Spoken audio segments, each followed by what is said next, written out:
Hello, so here's a code to do Riemann sums, which I've misspelled in the first line of the code here. So in this, we're trying to figure out the area under a curve, which is kind of the second half of calculus. We want to be able to determine how much. So in this graph here, I have an upside down parabola, and we would like to be able to know what the area is under it, and on an interval from 0 to 8 seconds for now. Okay, in order to do that, we can use Riemann sums. Okay, so the first sum type that I'm going to use is a left sum.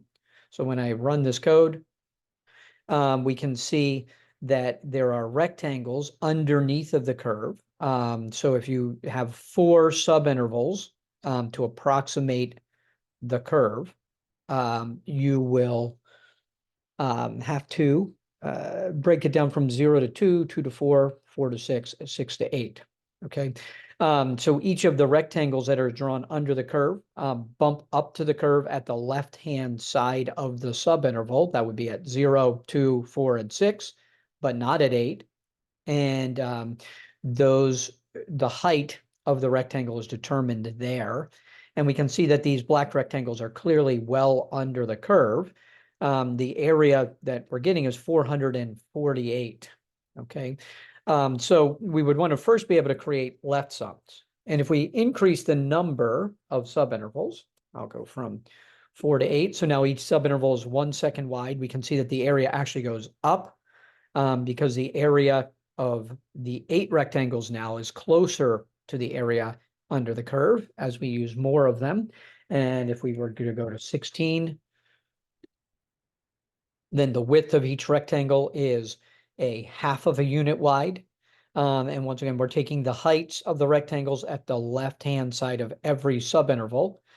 So from 0 to 0.5 would be the first subinterval. We take the height at 0 for the second subinterval. We're going from 0.5 to 1. We take the height at 0.5 and so on. So these answers are still low, but we can see that the amount of area as we increase the number of rectangles seems to be approaching some number because there is an amount of area under the curve. So each time I increase the number of rectangles, the area is going up, but not by too much. Okay. Now we could, that's how we would do a left-hand sum. And it's nice to have the area printed out in the display window, so we can see what the result is. So that would be the area under this parabolic function. You can see the function is actually on line 17 of the code right now. So that's the parabolic function we're using. We're finding the area from 0 out to 8, or approximating the area from 0 out to 8 right now by doing using 32 subintervals. And so that means each one is a quarter of a unit wide in order to fit 32 of them from 0 to 8. Okay. We would also want to be able to do a left-hand sum from any starting value, so we wouldn't have to go from 0 to 8. Let's say we wanted to go from 2 to 8 instead. We should be able to do left-hand sums finding the area from 2 to 8. All right, so we get a different number if we go from 2 to 8 instead of 0 to 8. Let's see, that's 6 units wide, so we probably should use some multiple of 6. So, something like 36 might be better, so that they work out nice and evenly. Actually, something more like 24 could be really nice. All right, now we can see those are underneath of the curve. Let me go down to 12 subintervals. They're lined up as left sums. We want to be able to flip those so that the sum type is a right sum. Okay, so right-hand sums are just as legitimate of a way of doing this. So if I'm going from 2 out to 8 with 12 subintervals, each subinterval is half a unit wide. So if you look at now that I'm doing a right sum, if I go from 2 to 2.5, that would be my first subinterval.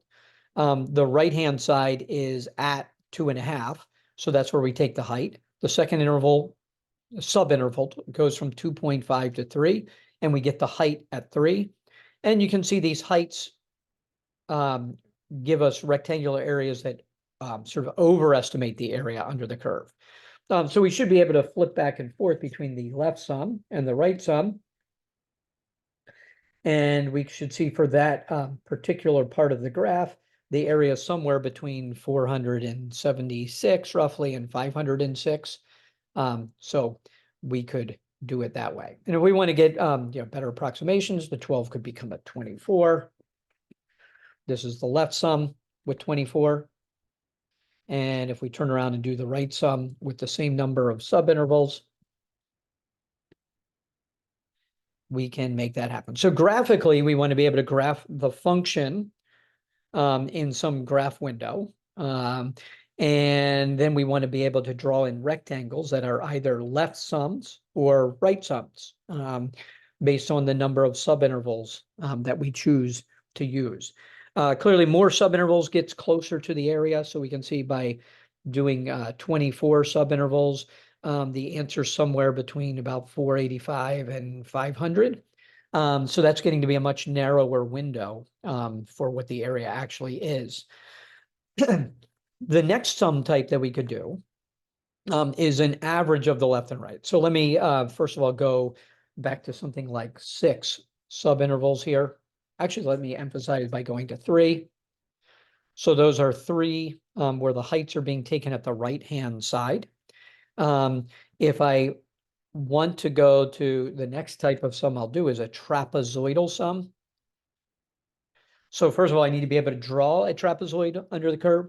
So instead of putting the height at the left-hand height or the right-hand height, we're going to connect a line from the left-hand height to the right-hand height across the subinterval. Okay, and that shape is a trapezoidal shape. It's kind of a trapezoid on its side. The area of it is the height at the left plus the height at the right averaged times the width. So that would give us that area. And it's really averaging the left and right sum. And we can see that, first of all, visually, we have regions in black that are barely under the value of the area of the curve. Okay, so we're getting pretty close visually. And you can see that these trapezoids sum to 488. If we were, instead of doing 3 subintervals, we went out to 6. Visually, it's hard to see that the trapezoids aren't the same as the curve. It turns out they're still a little bit under this particular curve because of concavity.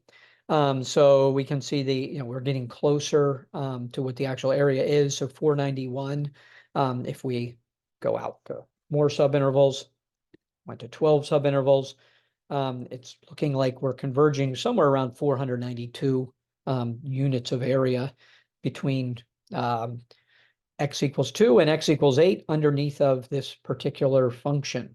All right. We could switch the function.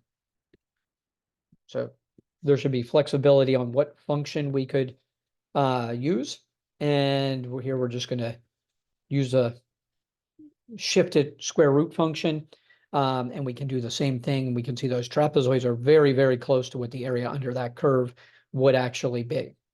Let me go back to the function we had been working with, the parabolic function.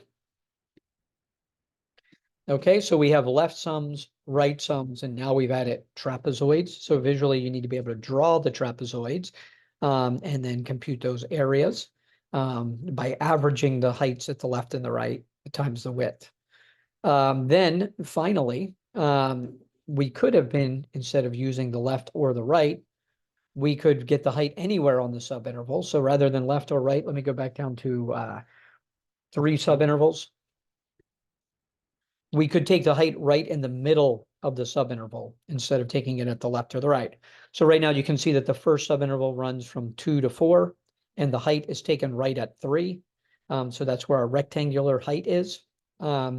And you can see that the midpoint sum is going to be pretty close because we have a little bit of extra area included in the rectangle at the left side, but then we're missing area under each rectangle at the right side. And the extra area and the missing area are very close to matching. So this will give us very close to the right answer, even though we only have 3 subintervals right now. We can see that that's very close by going up to, say, 6 subintervals, and we'll see the answer barely changes. Okay, it dropped by 1.5 out of 494. And we can go to even more.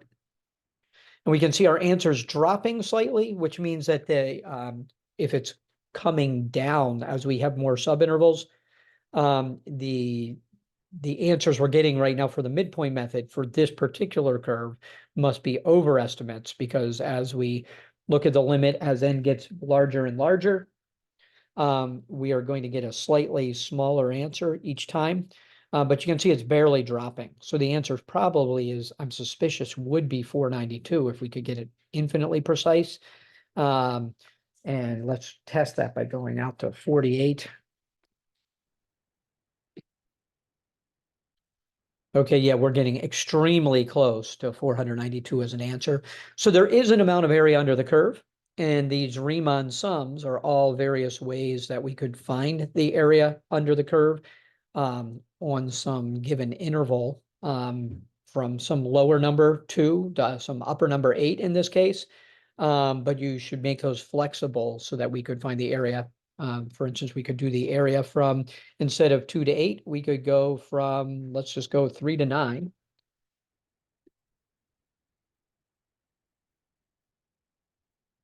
And we should be able to find the area under the curve from x equals 3 out to x equals 9 just as easily as we could from 2 to 8. Often we start at 0, so we could go from 0 to 9. And we could find the area in that region. So we want to be able to visually show the 4 different ways to find area using left sums, right sums, trapezoidal sums, or midpoint sums, and be able to calculate the areas for each of but each of those sums would give you as approximations of the area under the curve.